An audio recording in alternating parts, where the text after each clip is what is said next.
Hello, I'm back again. So he was saying, yes, I know what you are going to ask. I was going to ask, what about positive emotions such as love and joy? जो हमारे मन में positive emotions आते हैं, जैसे कि love है, Joy है, प्रसन्नता है, खुशी है, उनका क्या? They are inseparable from your natural state of inner connectedness with the being. ये जो गुड इमोशंस हैं, ये आपके जो वास्तविक नेचर है, स्वभाव है, आप जब आप अंदर से खुद से कनेक्टेड फील करते हैं, वो उसी का पार्ट है, उससे अलग नहीं है, वो उसके साथ ही है। Glimpse of love and joy are और brief moment of deep peace are possible whenever a gap occur in the stream of thought. जो छोटे छोटे बीच बीच में मिलते हैं ना हमको, खुशी के, प्रसन्नता के, प्रेम के, ये ब्रीफ मोमेंट्स होते हैं हमारे अंतर की जो गहरी शांति है उसके, तब पॉसिबल होते हैं जब हम अपने विचारों के बीच में एक गैप को ले आते हैं। वो कौन सा गैप? जहाँ हम इनर स्टिलनेस में हैं, शांति में हैं। और most people, such gaps happen rarely and only accidentally. In moments when the mind is rendered speechless, sometimes triggered by great beauty, extreme physical exertion, or even great danger. Suddenly, there is inner stillness, and within that stillness, there is a subtle but intense joy. There is love, there is peace. कभी कभी ऐसा होता है, कुछ लोग जो हैं उनको पता भी नहीं चलता है, वो एक्सीडेंटली वो ऐसी चीज़ें फील करते हैं। ये कैसे मोमेंट हो सकते हैं? जब वो एकदम स्पीचलेस हो जाते हैं, ट्रिगर हो जाता है। ये कैसे ट्रिगर होता है ये मोमेंट्स? जब वो बहुत ही खूबसूरत किसी चीज़ को देखते हैं, बहुत ज़्यादा फिज़िकली खुद को एक्सर्ट कर लेते हैं, या फिर बहुत ज़्यादा भयानक डेंजर को फेस कर लेते हैं, तो अचानक जब उनका माइंड काम करना बंद कर देता है, तब वो इनर स्टिलनेस में थोड़ी देर के लिए आ जाते हैं। And within that stillness there is a subtle, उस स्टिलनेस के अंदर सूक्ष्म रूप में एक असीम प्रसन्नता का क्षण होता है। वहाँ प्यार होता है, वहाँ शांति होती है। Usually such moments are short lived, ज़्यादातर ये बहुत कम समय के लिए रहते हैं moments. And the mind quickly resumes its noise making activity, क्योंकि माइंड जो है वो तुरंत ही शोर मचाना शुरू कर देता है, जिसको हम कहते हैं सोचना शुरू कर देता है।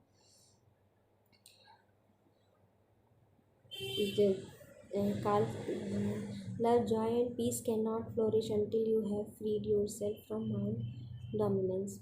प्रेम, प्रसन्नता और शांति तब तक नहीं पनप सकते हैं जब तक आप अपने माइंड के द्वारा खुद को डोमिनेट करवाना बंद ना कर दें, फ्री ना कर लें खुद को उससे। But they are not what I would call emotion. ये वो नहीं है जिनको मैं इमोशंस कहता हूँ। They lie beyond the emotion. ये इमोशन से कहीं दूर रहते हैं, ऑन मच डीपर लेवल। इनका तल बहुत गहरा है, ये गहरे में पड़े हुए हैं। So you need to become fully conscious of your emotions. इसलिए आपको अपने वो इमोशन के बारे में पूरी तरीके से जान लेना चाहिए। And be able to feel them before you can feel that which lie beyond them. और उन इमोशन को फील करना भी चाहिए, कर लेना चाहिए, ताकि आप ये भी जान सकें कि उन इमोशंस से बियॉन्ड में क्या पड़ा हुआ है। दोनों के बीच में डिफ्रेंशिएट कर पाएंगे तभी आप समझ पाएंगे ना। Emotions literally means disturbance. Emotions का मतलब है डिस्टर्बेंस होना। The word comes from the Latin emovere, meaning to disturb. The emotion word Latin का एक वर्ड है इमोवेर, जिसका मीनिंग होता है डिस्टर्बेंस, डिस्टर्ब, वहाँ से आया है। तो जो अपने आप में ही क्लियर है कि इमोशन ऐसी चीज़ें नहीं हैं जिससे आपको प्रसन्नता महसूस हो रही, ऐसी चीज़ें हैं जिससे आप डिस्टर्ब फील कर रहे हैं। वाह। Love, joy and peace are the deep state of being, और rather 3 aspect of the state of inner connectedness with being. Love, प्रसन्नता, प्रेम और शांति जो हैं हमारे खुद में स्थित होने की गहरी अवस्थाएं हैं, और उसके 3 पहलू हैं जिसमें हम जो कि इनर कनेक्टेडनेस और बीइंग के साथ में हमको मिलती है। As such they have no opposite, इनका कोई विरोध नहीं, इस उल्टा चीज़ नहीं बनाई है। This is because they arise from beyond the mind, क्योंकि ये माइंड से परे उत्पन्न होती हैं and are subject to law of opposite.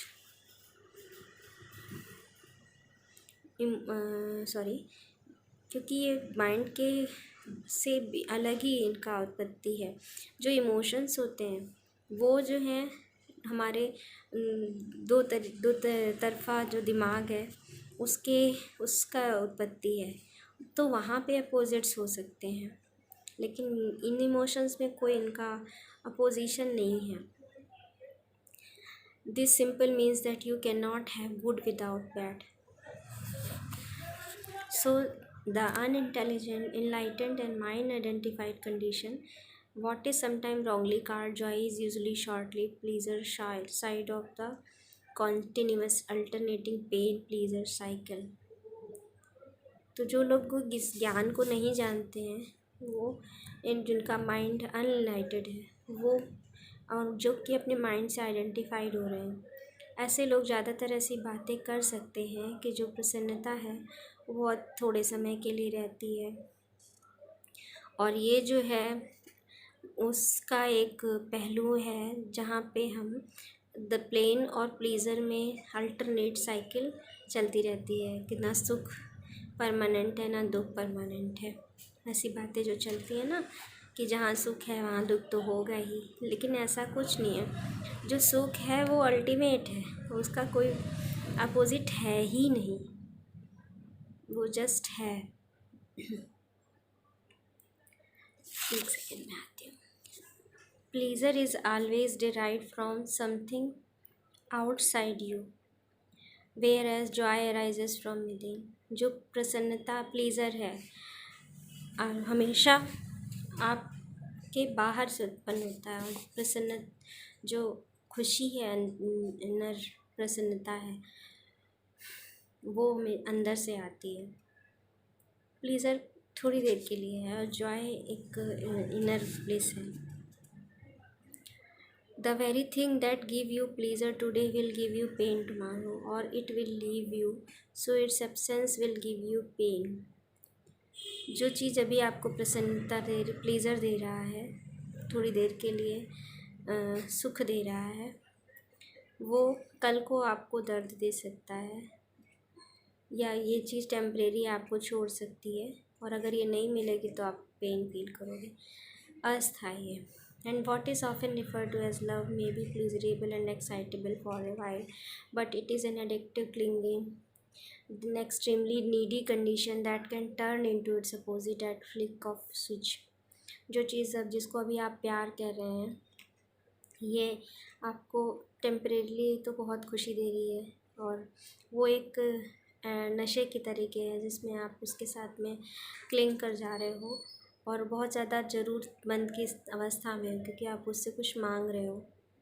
अगर उसने छोड़ दिया है तो फिर आप ज़रा सी देर में एकदम टूट जाओगे।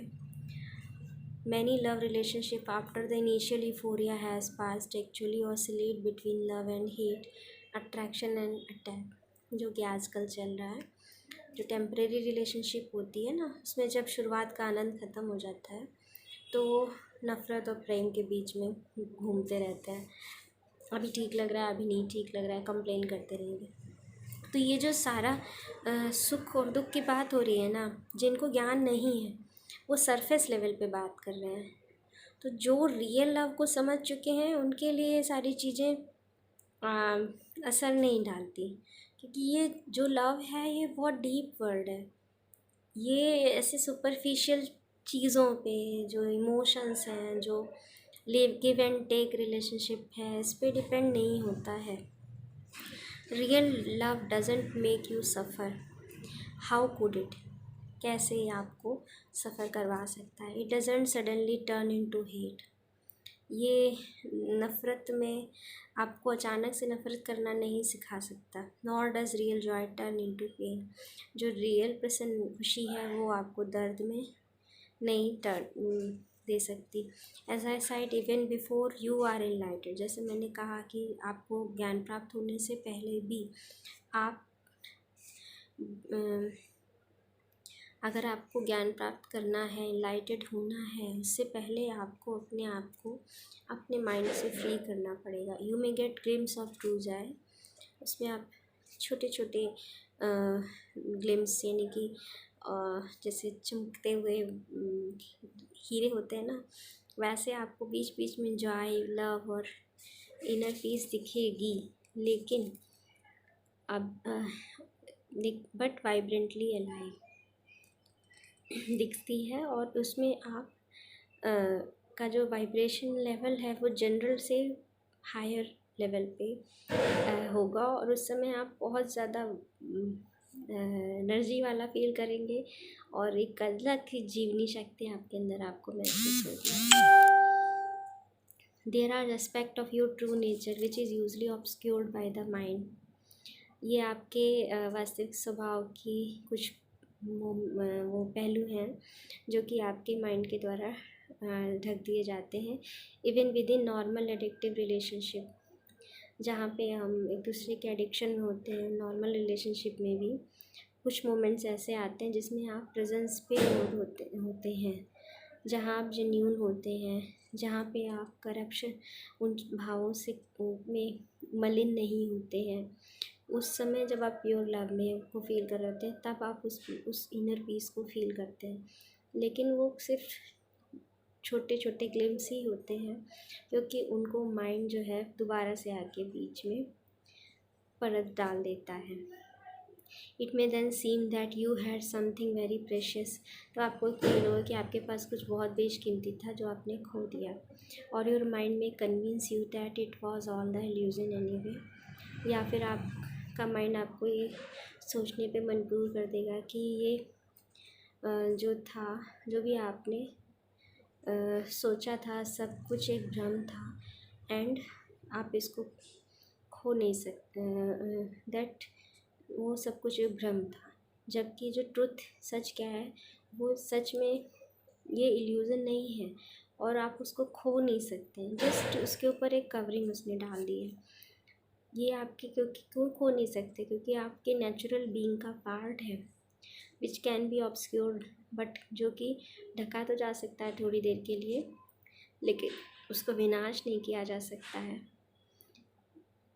Even when the sky is heavily overcast, the sun hasn't disappeared. बादलों से घिरा आकाश भी जो सूरज को खाली नहीं कर सकता है। It's still there on other side of cloud. बादलों के दूसरी तरफ सूरज अभी भी मौजूद होता है, जस्ट हम बादल की वजह से उसको देख नहीं पाते हैं। The Buddha says that pain or suffering arise through desire or craving, and that is to be free of pain we need to cut the bond of desire. Buddha ji कहते हैं कि दर्द और प्रताड़ना का कारण जो है वो इच्छाओं से होता है। तो अगर हम अपने आप को इच्छाओं के बॉन्ड से मुक्त कर लेंगे तो हमको दर्द महसूस नहीं होगा। All cravings are mind seeking salvation or fulfillment in external things and in the future as substitute for joy or pain. Ultimately जितनी भी चीज़ें हम जीवन से चाह रहे हैं, हम क्यों चाह रहे हैं? क्योंकि हम कहीं ना कहीं मुक्ति को खोज रहे हैं और हम अपने आप को पूर्ण करना चाह रहे हैं, लेकिन हमको पता नहीं है हमें कैसे पूर्ण करना है। तो हम उनको पूर्ण करने के लिए बाहरी चीज़ों की तरफ आकर्षित होते हैं कि शायद ये मिल जाएगा तो हम पूर्ण हो जाएंगे, और अगर ये मिल गया तो हम प्रसन्न हो जाएंगे, या हम फिर हमें कोई भी दुख फील नहीं होगा। As long as I am my mind, तब तक जब तक मैं अपना माइंड हूँ, यानी कि मैं उस माइंड के से आइडेंटिफाइड हूँ। आई एम दोज क्रेविंग, मैं वो क्रेविंग्स हूँ, मैं वो नीड्स हूँ, मैं वो चाहनाओं हूँ, या मैं उन अटैचमेंट में हूँ, या मैं उन अवर्जन्स में हूँ, ना चाहने नाव में हूँ, अनचाही चीज़ों में हूँ. Apart from them, there is no I accept as mere possibility, an unfulfilled potential, a seed that has not yet sprouted. इन सब से परे मैं सिर्फ एक पॉसिबिलिटी के मात्र हूँ, जो कि कभी पूरी नहीं हो सकती है, पूरी नहीं हुई है. एक बीज है जो अभी अंकुरित नहीं हुआ है. इस स्टेट में even my desire to become free और enlightenment is just another craving. इस अवस्था में मुक्ति की चाहना भी है, वो भी एक क्रेविंग ही है, चाहना ही है, जिससे मैं अपने आप को कंप्लीट करना चाहता हूँ. जब तक मुझे ये पता ही नहीं है कि मुझे चाहिए क्या है, तब तक कोई भी जिस भी चीज़ की तरफ मैं सोचूंगा वो मुझे क्लियर नहीं होगा, वो मेरे लिए सिर्फ एक चाहना मात्र रह जाएगी. So don't seek to become free of desire. इसलिए आप कैसे अपने आप को डिज़ायर से मुक्त कर सकते हैं, इसके लिए आप खोजे मत, और आप डिज़ायर को फुलफ़िल कर लेंगे, से फ्री हो जाएंगे तो आप एनलाइटेड हो जाएंगे. इसको खोजने की ज़रूरत नहीं है. जस्ट आप अपनी प्रेजेंट में रहिए, खुद की प्रेजेंस को फील करिए. उसके लिए आपको कहीं जाने की ज़रूरत नहीं है. जब आप अपनी प्रेजेंस को फील कर लेंगे ना, तो जो चीज़ तब आप फील करेंगे वो ही आपको पूर्णता में ले जाएगी. जब आप पूर्ण महसूस करेंगे तो ऑटोमेटिकली सारी डिज़ायर्स, अवर्जन, सीकिंग्स, सब कुछ वैनिश हो जाता है, क्योंकि इस समय जो आप फील कर रहे हैं ना वो अद्भुत है. Be there as a observer of the mind. वहाँ पे माइंड के ऑब्जर्वर की तरह प्रेजेंट रहिए. Instead of quoting the Buddha के कोटेशंस को बोलने के बजाय बुद्धा ने जो महसूस किया है, बुद्धा बन जाइए. बुद्ध माने ज्ञानी, the awakened one, which is what the word Buddha means. ठीक है, खुद को जानिए, खुद को जागृत करिए. Humans have been in the grip of pain for eons, ever since they fell from the state of grace, entered the realm of time and mind, and lost awareness of being. जो मानव है वो बहुत समय से दर्द की पकड़ में है, जब से उसने अपने ग्रेस को खोया है, और जब से वो इस समय काल में आया है, जब से उसके ऊपर उसका मन हावी हुआ है, तब से वो इस पेन में है. जब से उसने अपनी अवेयरनेस को, अपनी बीइंग को खोया है, तब से पेन में है. At that point they started to perceive themselves as meaningless fragment in an alien universe. Being से अलग होते ही उससे अपने आप को एक निरर्थक टुकड़े की तरह, जो कि इस एलियन, जिसके बारे में उसको पता नहीं है, इस यूनिवर्स में एक टुकड़े की तरीके से महसूस किया है, जिसने अपने आप को अनकनेक्टेड फील किया है सोर्स के साथ में. यानी कि वो जब से दुई उसमें दो में आ गया है कि यूनिवर्स अलग है और वो उसका टुकड़ा है, यानी कि वो अपने सोर्स से अलग हो गया है, तब से वो पेन में है. Pain is inevitable as long as you are identified with your mind. दर्द तब तक नहीं आप छुटकारा पा सकते जब तक आप अपने माइंड के द्वारा आइडेंटिफाइड हैं, जब तक आप अपने आप को माइंड समझ रहे हैं. यानी जो माइंड आपको सोचने को मजबूर कर रहा है, आपकी छवि बना रहा है, आप उसी से को खुद फील कर रहे हैं. Which is to say, as long you are unconscious, spiritually speaking, I am talking here primarily of emotional pain, which is also the main cause of physical pain and physical disease. यहाँ पे मैं इस चीज़ की बात कर रहा हूँ, emotional pain की, जो कि हमारे सारे फिज़िकल दर्द और फिज़िकल डिजीज़ का कारण है.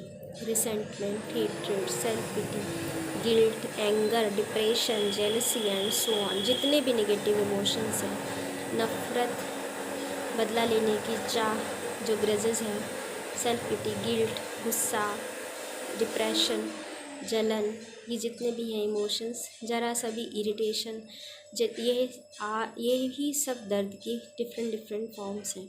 एंड एवरी प्लीज़र और emotions high contains with in itself the seed of pain, its inseparable opposite which will manifest in time. Every pleasure or emotional high contains within itself a seed of pain. हर एक जो क्षणिक सुख है या emotion है वो अपने अंदर एक दर्द के बीज को समाये हुए है. जो कि उससे अलग नहीं है, उसका इंसेपरेबल पार्ट है. विच विल मैनिफेस्ट, जो समय आने पे दिखता है. क्योंकि हम लोग जो हैं टेम्परेरी चीज़ों से इस जॉय को फील करने की कोशिश कर रहे हैं, जो एक्चुअल में जॉय नहीं है, प्लीज़र है. Anybody who has ever taken drugs to get high will know that the high eventually turns into low. जो ड्रग लेते हैं वो ये अच्छे से समझ सकते हैं कि अभी तो बहुत अच्छा लग रहा है, बाद में डाउन फील होना ही होना है. तो जो प्लीज़र है वो कहीं ना कहीं दर्द में कन्वर्ट होना ही होना है. Many people also know from their own experience how easily and quickly and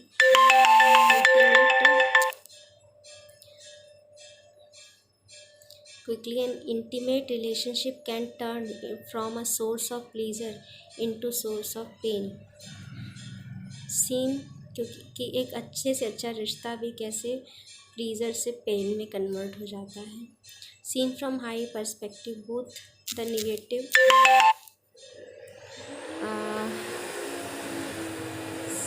seen from higher perspective both the negative and positive polarities are faces of the same coin. दोनों ही सिक्के के दो पहलू हैं. both part of underlying pain that is inseparable from mind identified egoic state of mind. इसके जो दो पहलू होते हैं, नेगेटिव पॉजिटिव, दोनों इंसेपरेबल हैं.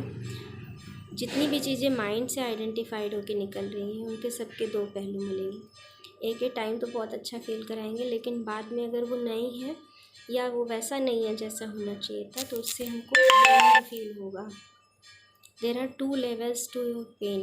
दो दर्द के लेवल होते हैं. The pain that you create now and the pain from the past. जो पेन अभी आप क्रिएट कर रहे हैं या जो पेन आपने पास्ट में क्रिएट किया, फील किया है, और वो पेन अभी भी आपके अंदर पड़ा हुआ है.